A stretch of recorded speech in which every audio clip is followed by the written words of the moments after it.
ഫില്ലിങ്ങിന് ശേഷം നമ്മൾ ഏത് കട്ടിംഗ് ലിസ്റ്റ് പ്രകാരം നമുക്ക് ഏത് കളർ മൈക്കാണോ വേണ്ടത്, ലാമിനേറ്റ് ഏതാണോ അത് നമ്മൾ ഇതിന്റെ ടോപ്പിൽ നമ്മൾ ഫിക്സ് ചെയ്തതിന് ശേഷം ഇതൊരു 110ന്റെ പ്രസ്സാണ്.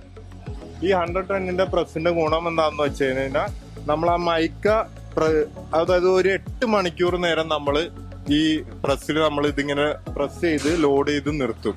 അതിന്റെ ഗുണം എന്താന്ന് വെച്ച് കഴിഞ്ഞാൽ നമുക്ക് പിന്നീട് നമ്മൾ തന്നെ റിമൂവ് ചെയ്യണമെന്ന് വിചാരിച്ചാൽ പോലും ഈ മൈക്ക് നമുക്ക് റിമൂവ് ചെയ്തെടുക്കാൻ പറ്റാത്ത രീതിയിൽ അത്രത്തോളം അഡസീവ് ആയിട്ട് അതായത് ഒട്ടിയിരിപ്പുണ്ടാവും. നമുക്ക് പിന്നീട് അത് റിമൂവ് ചെയ്യാൻ നമുക്ക് തന്നെ അത് പറ്റില്ല.